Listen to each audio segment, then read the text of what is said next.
Hello दोस्तों, नमस्कार।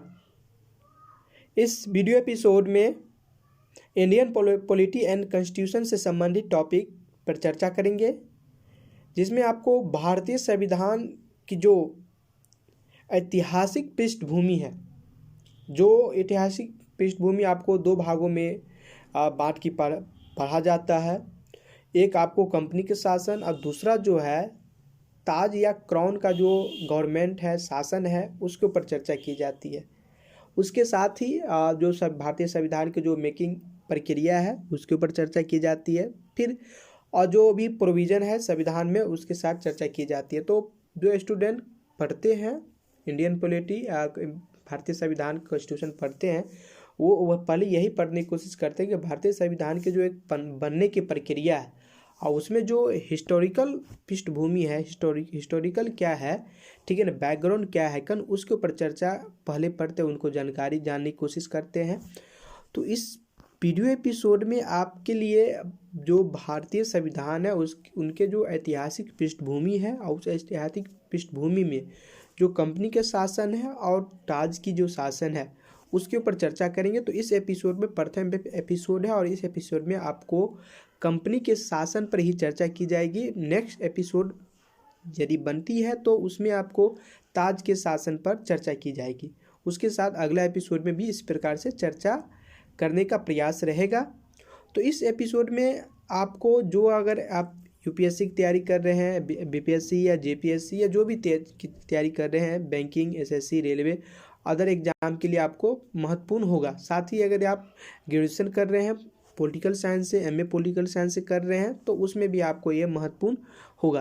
तो आइए चर्चा करते हैं और देखते हैं कि जो कंपनी के जो शासन है, भारतीय संविधान की जो ऐतिहासिक पृष्ठभूमि यानी कि हिस्टोरिकल बैकग्राउंड है उसमें क्या है। तो ये आपको, यदि आप चैनल पर नए होंगे तो चैनल को सब्सक्राइब कर लेंगे, लाइक करेंगे, शेयर करेंगे। यदि आपको कुछ समस्या है तो कमेंट करके वो सवाल आप पूछ सकते हैं। तो यहाँ पर आप देख सकते हैं क्या है, इंडियन पॉलिटी एंड कॉन्स्टिट्यूशन यानी कि भारतीय राज्य व्यवस्था एवं संविधान में भारतीय संविधान के तहत आती है। देखिए यहाँ पर लिखा हुआ है कि ऐतिहासिक पृष्ठभूमि, आप देख सकते हैं। तो ऐतिहासिक पृष्ठभूमि में दो प्रकार से इसको बांट दी गई है, दो भाग में। एक है कंपनी का शासन जो आपको 1773 से लेकर 1858 के बीच में ये इसका पीरियड है, अवधि है कंपनी के शासन। उसके साथ ही ताज का शासन आपको 1858 से 1947 के बीच मानी जाती है और कही जाती है। इस प्रकार से दो भागों में बांट के पढ़ा जाता है। आपको ये जानकारी होना चाहिए और होगा कि जो ईस्ट इंडिया कंपनी थी वो 1600 में, आपको 1605 के आसपास उसका कंपनी का गठन होता है। 1600 मानी जाती है और 1600 में बोला जाता है कि वो भारत आया हुआ था। उसके समय से ही वो यहाँ पर भारत में अपना व्यापार, कंपनी भारत में व्यापार करने लगती है।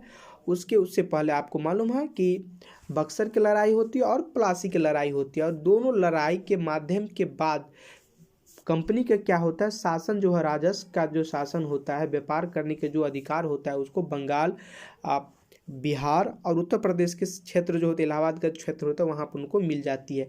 इसके साथ ही जब उनको ये बात के साथ ही आपको जानकारी होगा, इतिहास के पक्ष है। तो आइए चर्चा करते हैं। देखिए थोड़ा इतिहास के पक्ष में भारतीय संविधान के जो विकास का संक्षिप्त यानी कि थोड़ा इमिडिएटली रूप से अगर जानने के क्षणिक रूप से आप जानना चाहते हैं तो वो इतिहास देख लीजिए क्या है कि 1757 में क्या होता है, प्लासी की लड़ाई होता है और 1764 में आपको बक्सर की युद्ध होता है। और युद्ध जो होते हैं उसमें अंग्रेजों द्वारा क्या होती है, वो युद्ध जीत ली जाती है और बंगाल पर क्या होता है, ब्रिटिश ईस्ट इंडिया कंपनी के शासन का शिकंजा कस ली लेती है और कसा जाता है। इसी शासन को अपने अनुकूल बनाए रखने के लिए क्या होता है, जब ब्रिटिश को इसी शासन को अनुकूल अपने बनाए रखने के लिए क्या होता है, अंग्रेज समय समय पर क्या होता है, एक कानून बनाता है जिसको एक्ट कहते हैं और पारित करते हैं। ये पारित कहाँ से होता था, लंदन से होता था, ठीक है ना, क्राउन के माध्यम से। उसके साथ जो भारतीय संविधान के विकास के में क्या होता है, एक सीढ़ी के काम बनी और ये निम्न प्रकार से हुआ था। तो मतलब कहने का मतलब ये है कि आप ये थोड़ी सी एक बार समझ ले लीजिए कि ये कि भारत बहुत बड़ा क्षेत्र है, भारत बहुत बड़ा क्षेत्र और इंग्लैंड क्या है, बहुत ही छोटा जगह है। मतलब इंग्लैंड इतनी बड़ी है तो भारत क्या है, इतना बड़ा है।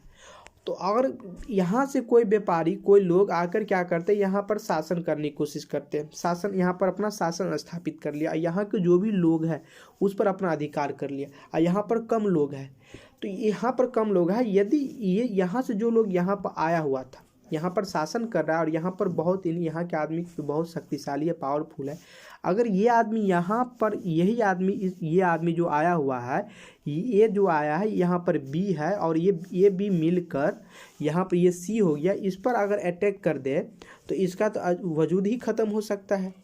मतलब कहने का मतलब ये हो गया कि जो कंपनी के जो अधिकारी लोग थे, ठीक है ना, यदि उनके मन में ये होता है कि चलो मैं भारत पर अधिकार तो कर ही लिया हूँ, अगर मैं इंग्लैंड पर भी क्या करता, अपना अधिकार कर लेता हूँ, ठीक है, तो इसी के डर से ये बात क्या होता है, क्राउन के अंदर में ये फैल जाती है, जो यानी इंग्लैंड के जो राजा होते हैं, वहाँ के जो संसद, उसके अंदर ये बात बैठ जाती है कि कहीं जो कंपनी के जो अधिकारी है उनके मन में ये आ जाए कि इंग्लैंड पर भी अधिकार कर ले तो फिर क्या होगा, क्योंकि भारत तो बहुत बड़ा, वहाँ से सैनिक लेकर आएगा और यहाँ पर वो अधिकार कर लेंगे तो क्या होगा।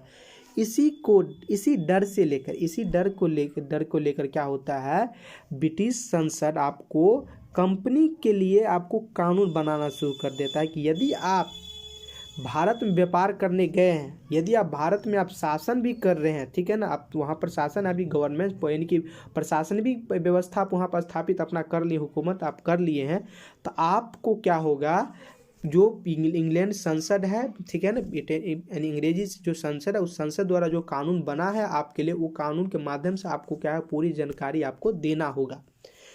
तो इसी डर से क्या होता है, कंपनी अपना 1773 में आपको एक कानून लाता है। अब देखिए आगे बढ़कर, आई होप आप समझ गए होंगे। मतलब ये है कि कोई अधिकारी आया, भारत पर अधिकार कर लिया, एक ब्रिटिश कंपनी यानी कि ईस्ट इंडिया कंपनी भारत पर अधिकार कर लिया, और भारत में बहुत सारा यानी कि सैनिक है, वो सैनिक शक्तिशाली है, उस सैनिक लेकर वो अधिकारी इंग्लैंड पर जाकर अधिकार करने ले। इसी के डर से जो अंग्रेज सैनिक यानी कि ताज थी, यानी क्राउन, उन्होंने अपना कानून बनाया और कंपनी पर अपना कानून के साथ क्या होता, अपना पकड़ मजबूत करने की कोशिश किया कि ऐसा न हो कि कंपनी के अधिकारी इंग्लैंड पर जाकर शासन कर ले, उससे पहले उन पर अपना क्या है, अंकुश लगा दिया। आई होप आप समझ रहे होंगे, इस प्रकार से ये बात आती है। तो इसी प्रकार से ये जो इंग्लैंड अपने फायदा के लिए करते क्राउन किया, लेकिन ये भारतीय संविधान के विकास के ऐतिहासिक पृष्ठभूमि में क्या है, ये 1773 का जो एक्ट है, रेगुलेटिंग एक्ट है, ये महत्वपूर्ण एक कड़ी है, और यहाँ से आपको भारतीय संविधान के विकास देखी जाती है। तो देख लीजिए 1773 में क्या होता है, रेगुलेटिंग एक्ट पारित होता है।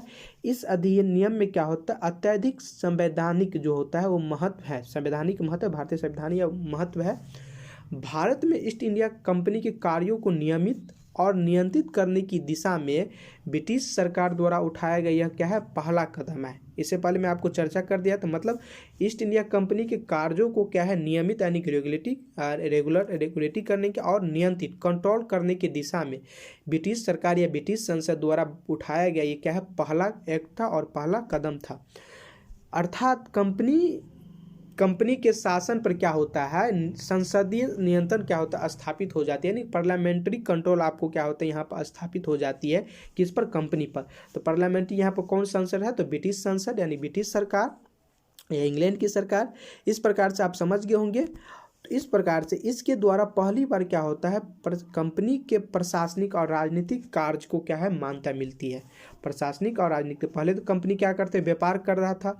अब 1773 में जो एक्ट बना, उस एक्ट के माध्यम से कंपनी ब्रिटिश सरकार ने या ब्रिटिश संसद या इंग्लैंड संसद ने क्या होता है, कंपनी को प्रशासनिक और राजनीतिक अधिकार भी वो देते हैं, और इसके अपने उस यानी कि रेगुलेटिंग एक्ट के माध्यम से बताते हैं कि वो किस प्रकार से वो प्रशासनिक और राजनीतिक कार्य करेंगे। आई होप आप समझ रहे होंगे। इसके साथ ही इसके द्वारा केंद्रीय शासन के क्या होता है, नींव पड़ती है, केंद्रीय शासन की नींव पड़ती है, ठीक है ना। भारत में इसके साथ ही क्या होता है, 1773 ईस्वी के जो रेगुलेटिंग एक्ट है उसके माध्यम से ही क्या होता है, भारत में केंद्रीय प्रशासन की नींव पड़ती है, ठीक है ना। सेंट्रल लॉ यानी कि सेंट्रल एडमिनिस्ट्रेशन का नींव पड़ती है यहाँ पर, यानी कि बेस है। आप देखिए इस जो संविधान है, यानी कि मतलब ये, और 1773 का जो रेगुलेटिंग एक्ट है, इसकी विशेषता क्या है। इसकी विशेषता के ऊपर यही है कि इस अधिनियम द्वारा बंगाल के गवर्नर को क्या है, मैंने बंगाल के गवर्नर को बंगाल का गवर्नर जनरल पर नाम दे दिया। मतलब बंगाल के जो गवर्नर होते, कंपनी जो गवर्नर थे, उसको बंगाल का गवर्नर जनरल बना दिया गया। तथा मुंबई और जो मद्रास के गवर्नर को क्या करते हैं, इसके अधीन कर देते हैं, ये बंगाल के गवर्नर जनरल का अधीन कर देते हैं। इस एक्ट के माध्यम से क्या होता है कि बंगाल में यानी कि प्रथम जो बंगाल के जो प्रथम गवर्नर जनरल बनते वो लॉर्ड वारेन हेस्टिंग बने थे। ठीक है ना।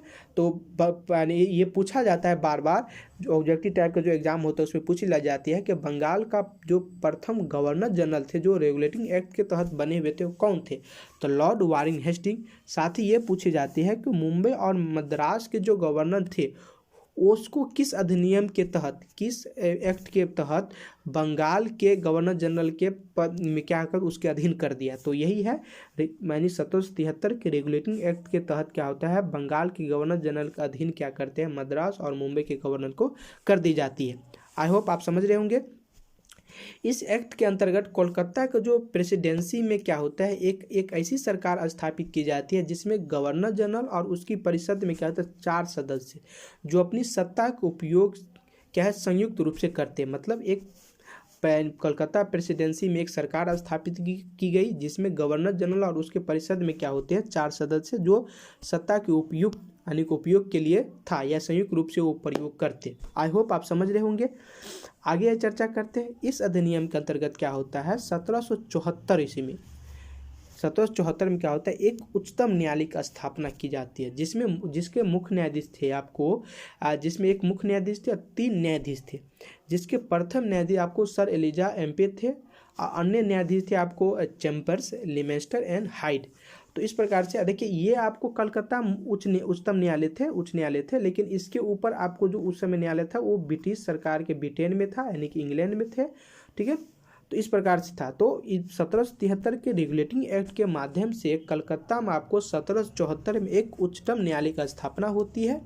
ठीक है ना। उसके साथ उसके जो प्रथम मुख्य न्यायाधीश थे वो सर एलिजा एम्पे थे।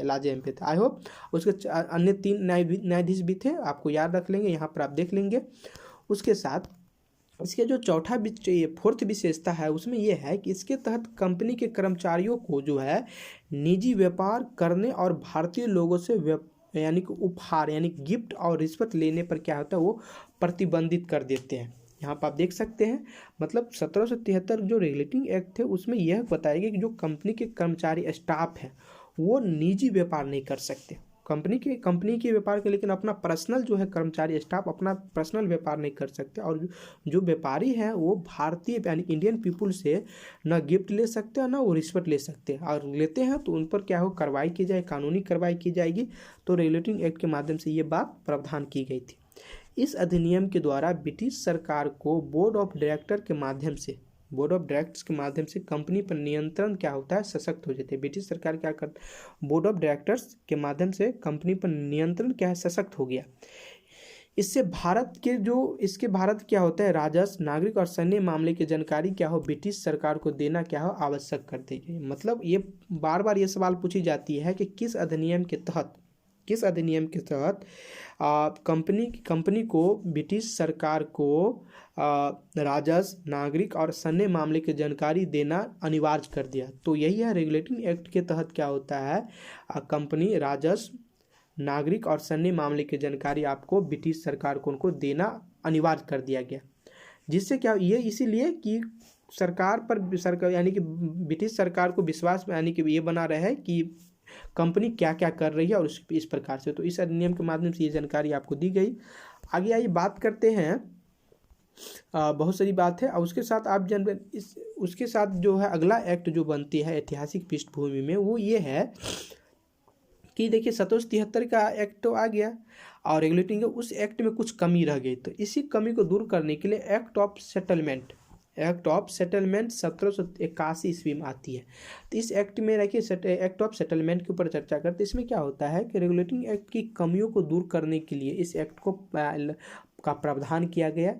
इस एक के अनुसार यानी कि इस एक्ट के अनुसार यहाँ पे एक्ट होगा तो एक्ट के अनुसार कोलकाता की सरकार को क्या है बंगाल, बिहार और उड़ीसा के लिए क्या है विधि बनाने का भी प्रावधान यानी कि प्राधिकार प्रदान किया। मतलब कोलकाता की जो सरकार है वो बंगाल, बिहार और उड़ीसा के लिए क्या है आपको विधि यानी कि लॉ बनाने का प्रावधान उनको अधिकार दिया गया। कौन से एक्ट के माध्यम से? तो एक्ट ऑफ सेटलमेंट यानी कि 1781 एक्ट के माध्यम से। इस प्रकार से आप समझ गए होंगे। उसके साथ ही इस एक्ट में भी जो कमी रह गई उसको आप उसके बाद आता है 1784 का पिट्स इंडिया एक्ट। 1784 में आपको आती है 1700। इस एक्ट में आपको क्या होता है कि दोहरे प्रशासन का, ठीक है, दोहरे प्रशासन का आपका प्रारंभ होता है, बिगनिंग होती है।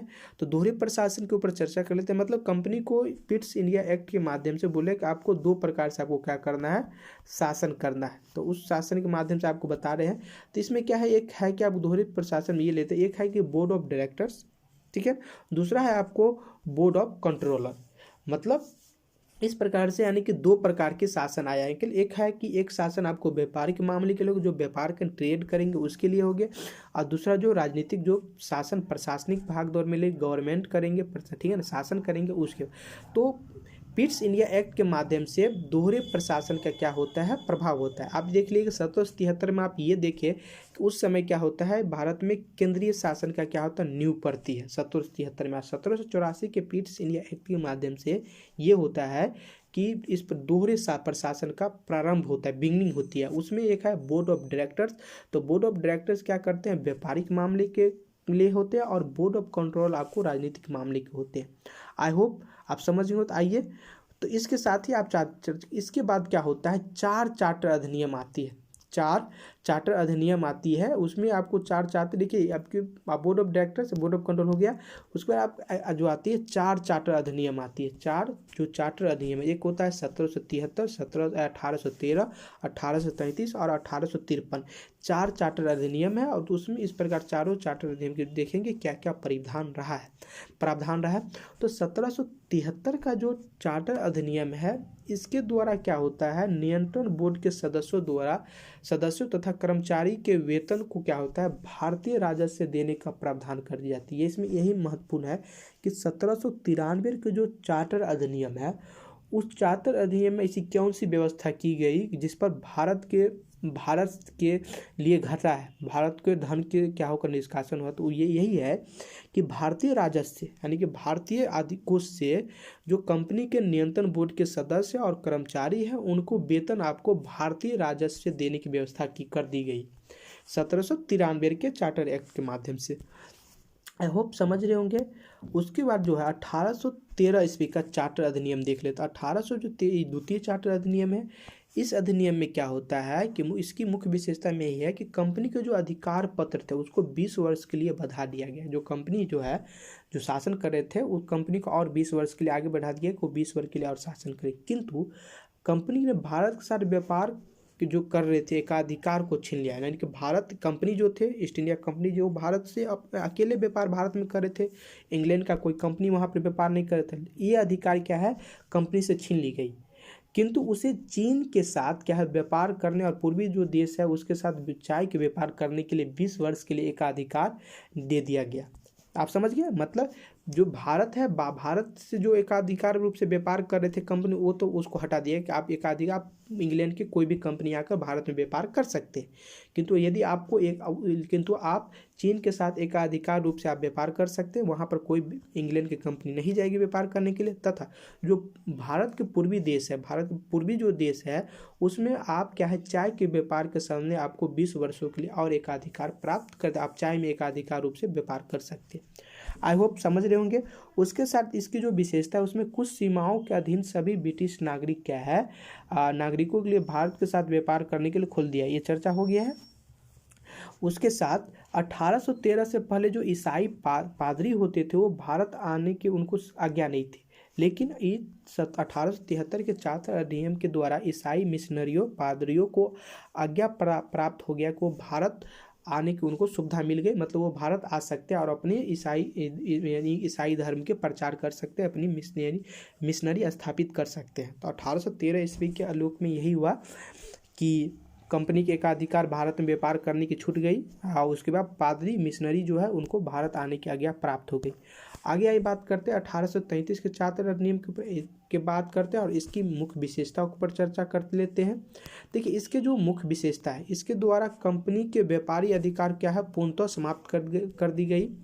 अब कंपनी के कार्य जो है वो ब्रिटिश सरकार की ओर से मात्र क्या होता है, वो भारत पर शासन करना रह जाता है 1833 के चार्टर अधिनियम से, क्योंकि कंपनी के व्यापारी अधिकार तो छीन जाती है। तब बहुत सारा व्यापारी आ जाएंगे तो व्यापार करेंगे, तो जो मूल कंपनी है उसको तो फायदा होता नहीं, तो इसलिए वो कंपनी क्या करते हैं, ब्रिटिश सरकार की ओर से भारत पर शासन करना ही उसका मुख्य कार्य रह जाती है। जो बंगाल के गवर्नर जनरल होते वो उसे क्या करते हैं, भारत का गवर्नर जनरल कहा जाने लगा, या बंगाल के गवर्नर जनरल को भारत का गवर्नर जनरल बना दिया गया, जिसमें क्या है, सभी नागरिक और सैन्य शक्तियाँ निहित थी। वो भारत के गवर्नर जनरल में क्या है, सैन्य और नागरिक शक्तियाँ दोनों निहित थे, वही कुछ भी कर सकते थे। और भारत का जो प्रथम गवर्नर जनरल हुए वो लॉर्ड विलियम बेंटिंक हुए थे। ठीक है, आई होप समझ रहे होंगे। उसके साथ जो चौथा है इसकी विशेषता, उसमें मुंबई तथा मद्रास की जो परिषद की विधि निर्माण शक्तियों को क्या है वापस ले लिया गया। मतलब मद्रास और मुंबई के जो परिषद थे उसमें जो विधि निर्माण की शक्तियाँ थे उसे क्या है कि वापस ले लिया गया और भारत के गवर्नर जनरल को सौंप दी गई। उसके साथ ये है कि गवर्नर जनरल की परिषद में विधि सदस्य के रूप में चौथे सदस्य को क्या है शामिल किया गया 1813 के अधिनियम में, 33 के चार्टर अधिनियम में। छठा विशेषता इसमें है कि भारत में जो दास प्रथा थी उसके विरुद्ध क्या है घोषित कर दिया गया, यानी उसको विरुद्ध यानी कि निकृष्ट कर दिया कि भारत में दास प्रथा नहीं रहेगी 1833 के चार्टर अधिनियम में। और उसके साथ इसका जो है दास प्रथा को जो है 1843 में उसका उन्मूलन कर दिया गया, मतलब 1843 ईस्वी में दास प्रथा को पूर्ण रूप से खत्म कर दिया गया, विधि विरुद्ध हो गया। यानी कि दास प्रथा जो थे 1833 में विधि विरुद्ध है, मतलब कानून के रूप में, कानून के लिए ये नहीं, कानूनी रूप में दास प्रथा को खत्म कर दिया 1833 में, और 1843 में इसको पूर्ण रूप से उन्मूलन कर दिया गया। अधिनियम की देखिए 1833 का जो चार्टर अधिनियम है उसमें क्या है, जो कंपनी के धारा 87 के तहत क्या होता है, कंपनी का जो अधीन पद धारण करने वाले किसी व्यक्ति को जो है धर्म, जन्म स्थान, मूल वंश, रंग आधार पर क्या है अयोग्य नहीं ठहराया जा सकता। मतलब कोई कंपनी में अगर कोई ज्वाइन करना चाहते हैं तो कंपनी के कोई भी ज्वाइन कर सकते हैं, चाहे वो धर्म के कोई भी हो, जन्म स्थान उसका कहीं भी हो, मूल वंश उसका कोई कहीं भी हो, रंग भी कोई, लेकिन उसके अंदर अगर योग्यता है तो कंपनी के सदस्य बन सकते हैं। आज भी यही है कि यदि आप में योग्यता है, आप में ज्ञान है तो आप कोई भी पद पर जा सकते हैं। आपके धर्म, जन्म स्थान, मूल वंश, रंग, अधिकार, आपका कलर कोई मायने नहीं रखता है, आपको समानता रूप से अधिक अवसर दी जाती है। जैसे आप भारतीय संविधान आगे पढ़ेंगे, प्रस्तावना पढ़ेंगे तो प्रस्तावना ये बार सब जानकारी दी गई है। उसके साथ ही ये भी बताया गया, तो यहाँ पर भी समानता का बोध कराया गया था और सभी को क्या है कंपनी में नौकरी करने के लिए, सदस्य बनने के लिए योग दिया गया, उसके पास यदि ज्ञान है, योग्यता है तो। उसके साथ ही संपूर्ण देश के लिए क्या है एक ही बचत तैयार की गई, इसकी विशेषता 1833 में संपूर्ण देश के लिए एक ही बचत तैयार की गई।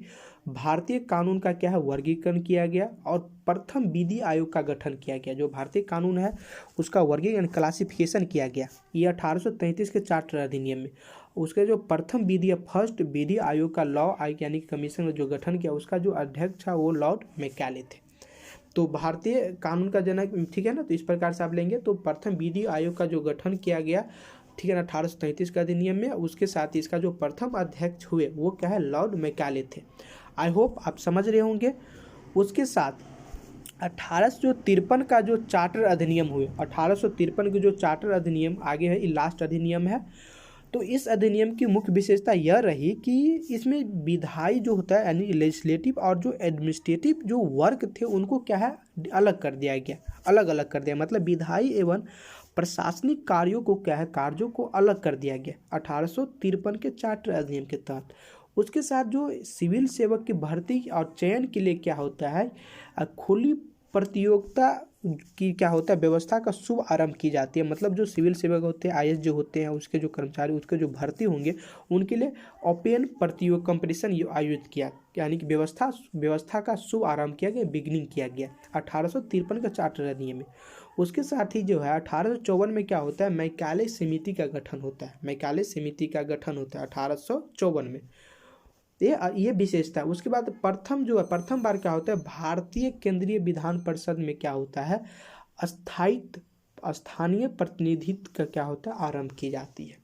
प्रथम बार भारतीय जो यानी कि विधान परिषद, उसमें अस्थाई या स्थानीय प्रतिनिधित्व का क्या होता है, आरंभ की जाती है। तो इस प्रकार से 1800 यानी कि 4 चार्टर अधिनियम है। चार्टर अधिनियम की विशेषता क्या रही है और 4 चार्टर अधिनियम कब कब रही है, तो 1793, 1813, 1833 और एवं 1853 में 4 चार्टर अधिनियम रही और इसकी चारों विशेषता के ऊपर चर्चा की गई। अगले वीडियो एपिसोड में आपके साथ जो है आप लोग ताज के शासन चर्चा करेंगे। उसके बाद भारतीय मेकिंग यानी कि इंडियन कॉन्स्टिट्यूशन के जो बनने की प्रक्रिया उसके ऊपर चर्चा करेंगे, किस प्रकार से बनी है इसके ऊपर चर्चा करेंगे। तो ताज के शासन के एपिसोड में आपको अगला एपिसोड में होगा। तो एक बार मैं फिर आपको एनालिसिस कर दूं कि कैसे कैसे ये वीडियो है। तो पहली जो मेरे द्वारा जो चर्चा की तो इसकी ऐतिहासिक पृष्ठभूमि पर चर्चा की गई और ऐतिहासिक पृष्ठ कंपनी के शासन में तो रेगुलेटिंग एक्ट के ऊपर चर्चा की गई, उसकी विशेषता के ऊपर चर्चा की गई। उसके साथ ही Pitt's India Act, settlement Act के ऊपर चर्चा की गई और उसके साथ चार्टर अधिनियम के ऊपर चर्चा की गई। तो इस प्रकार से है। दूसरे जो एपिसोड में आपको चर्चा करूँ ताज के शासन के ऊपर चर्चा करेंगे।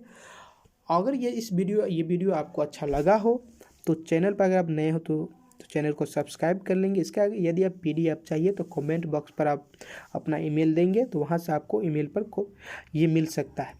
तो इस वीडियो एपिसोड में इतना ही। यदि आपको टेलीग्राम चैनल से आप ज्वाइन करना चाहते हैं तो बातें जरा हट के चैनल है, वो चैनल आप ज्वाइन कर लेंगे जहाँ से आपको PDF उपलब्ध हो सकता है। तो इस वीडियो में इतना ही। Thank you very much.